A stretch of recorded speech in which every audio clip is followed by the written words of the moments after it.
Well, welcome everyone to Bolton Hall for the second Saturday historic presentation on April 11th, 2020. Where is everybody? Oh yeah, this is the COVID-19 Bolton Hall Museum second Saturday speech. I was supposed to be scheduled to be here today on April 11th, but of course, we're out social distancing. So that won't be happening today. The museum is closed, nobody's gonna be here, but I thought, what the heck, I'm gonna do my presentation anyway. And you got the link. So my presentation today was supposed to be Beneath the Rocks, an examination of the archaeological digs of the village of Tujunga, the Native American Indian village. But, you know, I think I'm gonna go off script, and what's better than a PowerPoint? A road trip!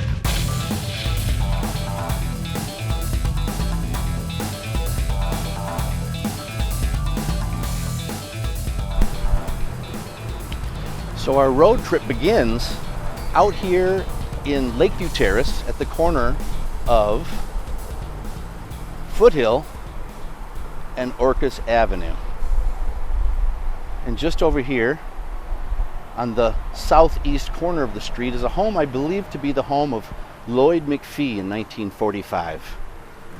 Now it could be the house next door, but it was pretty much this general area, and I believe it was this house. And in 1945, Lloyd was working on his garden in his backyard. He was cutting down some trees, getting ready to expand the length of his garden going back. But as you can see, Lloyd's garden has now become the 210 freeway. But back in 1945, this area right over here behind Lloyd's house would have been where he was plowing for his garden. And as he was digging through the dirt, he came across some interesting artifacts that he recognized as Native American. So what he did was he called the Southwest Museum, and they sent out Edwin Walker. Now, Edwin Walker was an archaeologist with the Southwest Museum. He came out to this area and he saw this whole section here and began to dig. And what they found was a great number of fire-stained stone bowls, mortars and pestles, and scattered throughout were cremated human remains, such as this stone bowl here that was filled with cremated bones with an abalone shell for a cover. Also found were stone knives, pipes of soapstone, bone tools, arrowheads, and this ceremonial stone pendant once worn around the neck. Walker also found what he thought were whale bones, possibly used as grave markers, but years later they were determined to be Pleistocene mastodon bones. This bowl with the groove below the rim was once filled with decorative shells, never before seen at the time. The dig site was about 45 feet long and about 15 feet wide, and they determined that the northern edge of the dig was the older area and the southern area was the younger area. And they also determined that some 530 some feet to the south was the Indian village of Tujunga. Now, if that Indian village was there, then what was this site? Well, they found out, or they determined from the dig, that what it was a ritual burial site. The Native American Tongva tribe had an annual ritual in which they would honor their dead. And part of that ritual at times would be that they would take items that either belonged to them or represented them, along with even some of their ashes from when they did die, and they would rebury them in honor of their relatives in the past. And they would have a large ceremony every year in honor of their dead. And that would take place right here. So now we're walking through Orcas Park. Just over to my right over there is the Big Tujunga River. And not too far from there, where we are now, is the park. And in the early days, many, many years ago, the Indians came into this area sometime around the year 435 AD, and they thought this would be a good place to settle. Now, I say the Big Tujunga River is just over this way. Behind me is the Little Tujunga River. So their village basically sat right in the V between the two rivers' convergence. Now what that meant was that they had water, they had a verdant area that a lot of animals would come into, and plants growth, and so they had a lot of the things they needed right there. And it also gave them a certain amount of protection a little bit as well. So what I wanted to show you is this area here, this little trail leading up. And what you can see right here is a little bluff. We're a little bit lower, and then right here it rises up. Now the big Tujunga River behind us now is dammed at the moment, way up in the canyons. But back in these days, in these olden days, some 1,500 years ago, since there was no dam, the river would often flood, and it would spread far and wide from its normal base. Now right now it's quite a ways away in that direction, but at times when the river was raging, some of those tributaries would come up, and this was probably the area in which the land rose up above the floodplain of the river. So what do you do above the floodplain of the river? Well, if you're an Indian, you might decide that's a place to put a village. So as we come up on the hill here, we enter into the site in the little valley that was the Indian village of Tujunga from 435 AD till about 1800, when it was vacated by the Spanish and they were taken to the missions.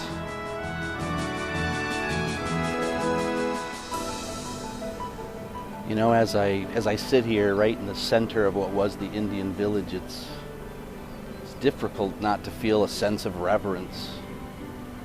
You know, it's interesting, I'm here on a time when we're all social distancing, and obviously right now that's not a problem, there's no one here, but some 250 years ago this would have been bustling with activity.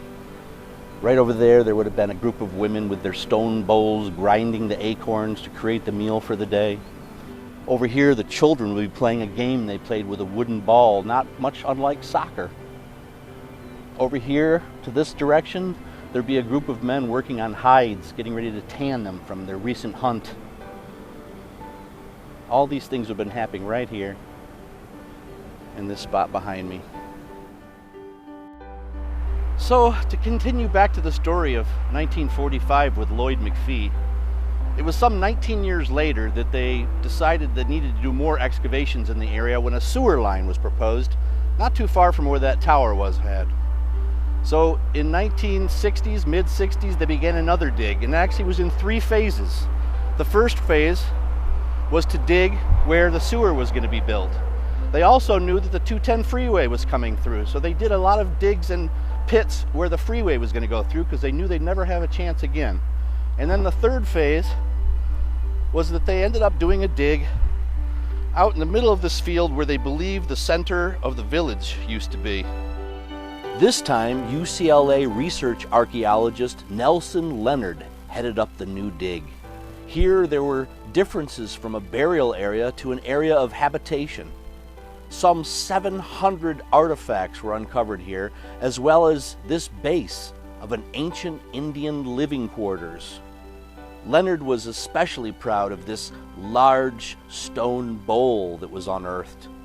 Dozens of projectile points, flaked black obsidian knives, and drill reamers, hammer stones and milling stones were found. Tarring pebbles were discovered, used to waterproof their weaved baskets. Pipes and pendants were also found, and amazingly, 2 tiny Spanish trade beads came to light. These beads were used by the Spanish to entice the natives, who they viewed as heathens, as the Tongva viewed the Spanish as gods, and as they arrived, graciously presented them with baskets of nuts. So just a short distance from here, down this path where I came from, there's something I'd like to show you that I found very interesting. And that is this wonderful tree I found in this grove. When I originally saw this grove, I thought it was about 6 or 7 trees. Turns out it's just one big, giant oak tree. So you know what big, giant oak trees do? They live for a very long time.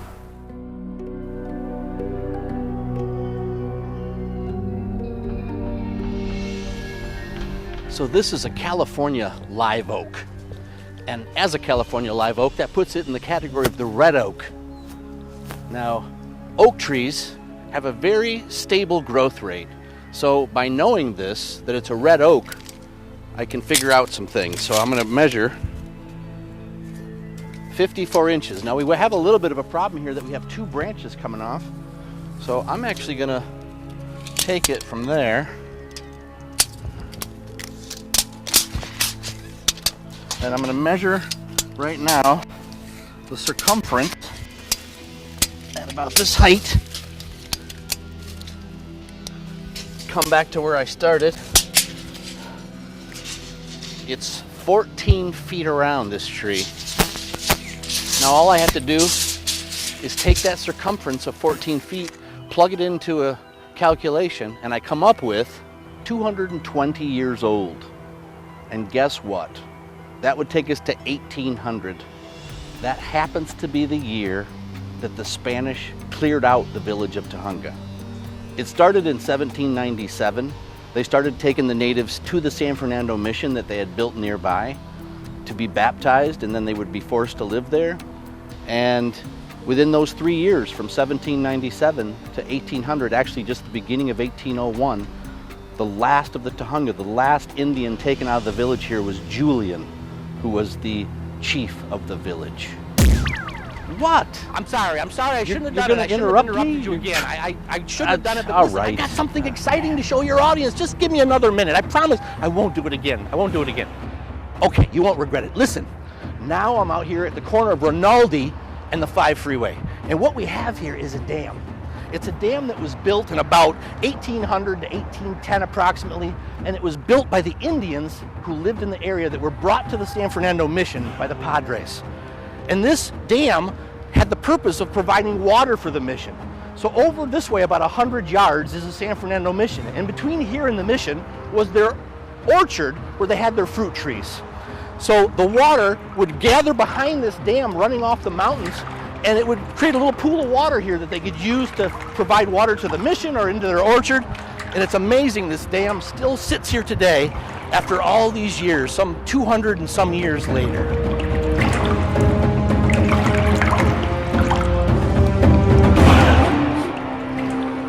It's amazing. Back to the show.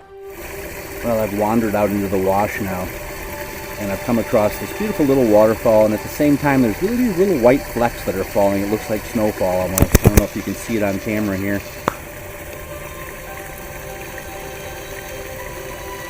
I don't think they're little snowflakes. They're little seeds from some tree. But it's kind of beautiful actually to see them floating across the little river right here. But I talked about how they settled their village right in the place where the convergence of the Big Tujunga and Little Tujunga rivers. This is just an example of just one of the little rivulets of the river. This isn't actually the main stream though. We're heading there now. I'm sure you can hear the rushing water here in front of me. I've now reached the point where I'm at the main channel of the Big Tujunga River. And it's actually quite a river right now. So this just goes to show, even though there's a dam upstream right now, this is the type of river we have today. You can only imagine the type of water transfer they would have had back in the days when the Indians lived here, from the mountains down to the valley. And speaking about the age of the village, there's a couple ways they determined how old the village was. One was the fact that they had done carbon dating on some of the charcoal they found in some of the fires that they dug up in the fire pits. And even in 1945, when Walker did his excavation, they found Hohokam pottery in the northern part of the dig, which was the older part of the dig, that they determined was sometime between the 7th and 9th century old, and kind of gave you the impression that they were trading both to the east and the west and the north. They traded with the Chumash, and they traded with the other Indians near the Colorado River to the east. I wish you could see all the little floating pieces of fluff. There's like these little white seeds that are floating all over the place, and it really is creating quite a magical environment. between the river here and all these little floating little, like snowflake little things. Maybe I'll get lucky and they'll show up somehow in the video. And I think that of all the things you can imagine, Tujunga comes from the words Tuhu, the place of the old woman, and I have extrapolated from that the old woman was Mother Nature, or others have, and I actually tell people when they ask me where I live, I tell them I'm from the place where Mother Nature dwells, and that all comes from the Indian village of Tujunga. Again? Listen, I'm You're sorry. gonna do it I didn't again. mean to interrupt. This is the last One time I'll more interrupt. time. I promise. Okay. But there's All something right. I'd really like to show All the right. audience. Fine. Okay, Go. thank you. You won't regret it. Listen, I'm here at the Van Nuys Civic Center. Behind me here is the Van Nuys Courthouse. This isn't really the place you'd expect a person to be on a presentation about the Tongva tribe, right? But the reason we're here is there's something very special here I'd like you to see. So we're going to turn you around here to meet my little friend.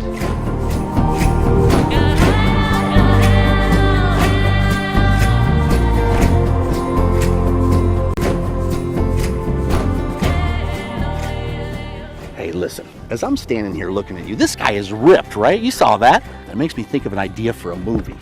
Okay, so this guy, all of a sudden, a time machine appears. And the guy goes back in time to 1759, 10 years before the Spanish arrive.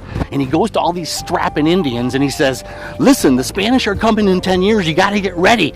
They're not gods and you don't want to be offering baskets and nuts. What you want to do is when they arrive at the border of Los Angeles, you're standing there with an army of 10,000 of your warriors. And you've got high-powered crossbows that we've built in the last 10 years. And you've got steel spears facing them. And you tell those Spanish that you sign your property rights over to us right here and now or you guys are dead.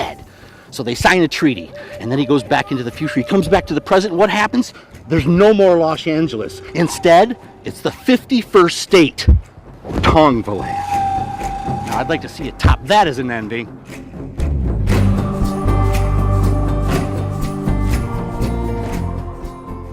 Well, I'm back here at Bolton Hall, and I got to be honest, that's a little hard to top, but I just wanted to take you around Bolton Hall just a moment to see a couple things we have here in the museum. So over here in the corner of the museum, we have some manos and metates. Basically a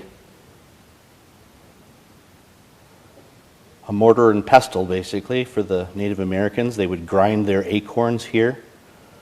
A washing stone. And those were found in the Big Tujunga Wash. They ground the acorns and then they had to leach out the acids with hot water or cold water.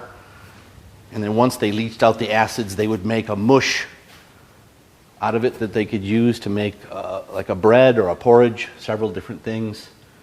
Here in the museum we have an example of a Tongva basket. And just below that is a Tongva clacker or clapper device that was used. They didn't have drums, the Tongva, so they had gourds with seeds, or they had these clappers that they would use for a percussive instrument. Down here below we have some examples of Indian heads. Some acorns here in the bottom corner as an example of the foods and the seeds that they ate. Here's another example of a basket. The baskets were made so well that they could be tightly woven and used for a lot of things, to carry things and store things. And then over here we have an example of a baby cradle and a little kind of a village with a wiki up, one of their huts in the background there. And here on the wall we have a map showing the approximate locations of many of the villages. And you can see the one with the arrow as I zoom in. It gets out of focus, but that's Tujunga. And you'll notice up a little bit north of that is another Indian village by the name of Mahunga. And I haven't heard a whole lot about Mahunga, so that was going to be one of my next history hunts.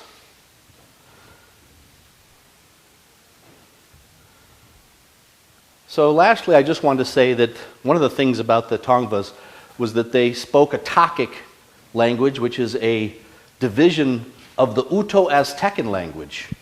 And that is because the language was similar to the Utes of the Utah area, and it went all the way down into Mexico for the Aztecs. So the Tongva here locally spoke a dialect that was similar to the Aztec Indians of Mexico. And that's my transition to my ending today. Because recently, as I do a lot of studying of satellite photos on the internet, I came across an interesting looking, kind of a square, boxed-in area high up into the mountains off of Haines Canyon. And I actually believe what it probably was maybe a homesteader's remnant of a homesteader cabin or something. But I was very curious, and I hiked up there to see it, and what I found was absolutely amazing. Now, it's not something that hasn't been known about. It's been known about for years. As a matter of fact, I found reference to it in 1920 in a local newspaper. It's called Aztec Park. Aztec Park. But what it is this amazing area of different levels of flat, way out in the canyons. Not too easy to get to, but when you get there, it's just an amazing place. So I wanted to close off today by showing you a little vision of Aztec Park, and then I'll be back for just a final thought.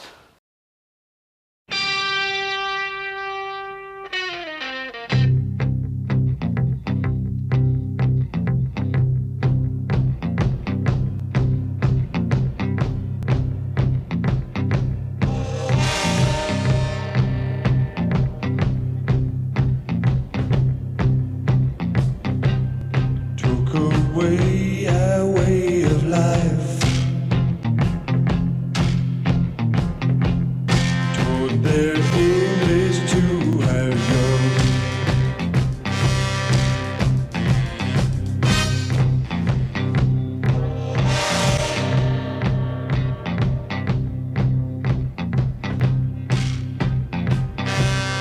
Although they've changed our ways of old,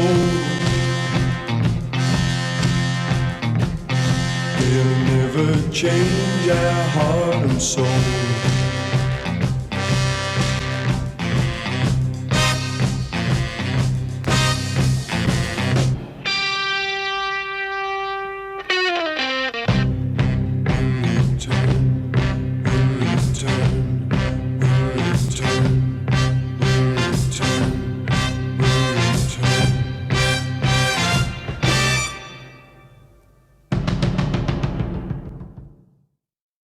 Well, let me tell you, today's presentation was quite different than I had planned, obviously, from being live in Bolton Hall to all these little knicks-knacks of videos going around. But I think it came out okay. And Aztec Park, but I'm telling you, that is something pretty neat. One of these days soon I'll have to lead a group up there. But lastly, I wanted to say, as I head out for my final thought here, was that tomorrow is Easter. And we have the cross of San Ysidro up on the hill, and they've been celebrating Easter up there since 1925. It's the third oldest outdoor sunrise Easter service in the city of Los Angeles. And obviously, because of what's going on today, I strongly suspect and I hope that they're not going to have the Easter sunrise service up there. So just to finalize my little thought here and to send you away from this video, I'd like to wish you a happy Easter. Stay home, stay safe, be careful out there, and here's a little image of our town with a little bit of the cross. Thank you, and so long.